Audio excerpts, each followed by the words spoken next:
To get started, you want to arrange your chords in order. This is a 3-chord, 2-row repeat pattern.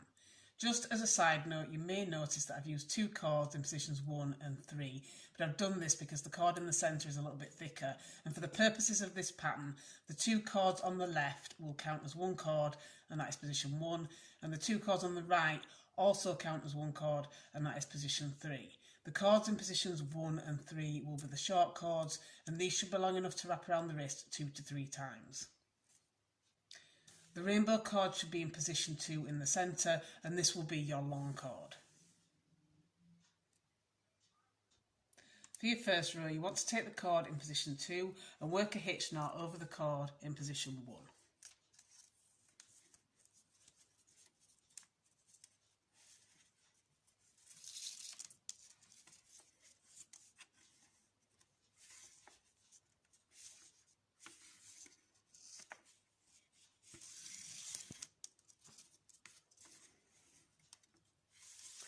And for your second row, you want to do a mirror image of this, again taking the chord in position 2, but this time working a hitch knot over the chord in position 3.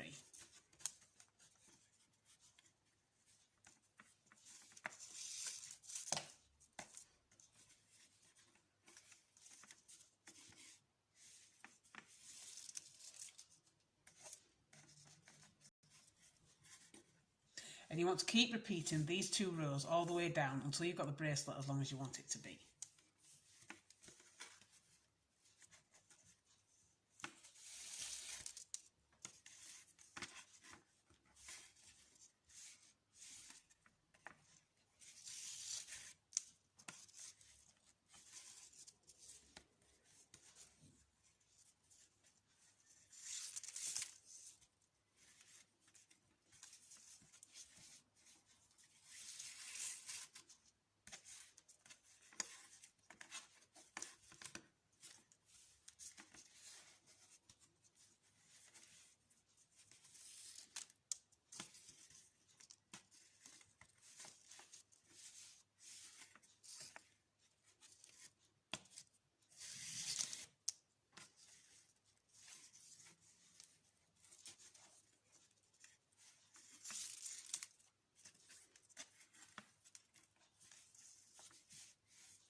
And once you've got to about halfway to your desired length, you can spread these knots out by gently easing them down.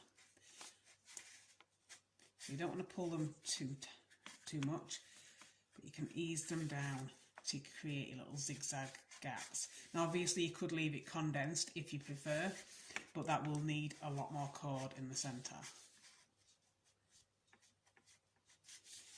And so once you've eased your knots apart, you should have something that looks a little bit like this. And to complete the bracelet, I'm going to take one of the cords either side and do a couple of square knots just to finish off. I think this makes the bracelet look a little bit neater, but you don't have to do that if you don't want to.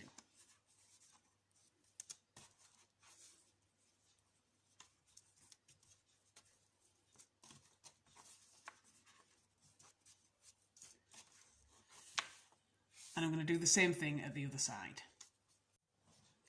And once you've done, you can trim and seal the excess at either side. So I'm going to use a lighter to seal here, but you could use glue if you prefer.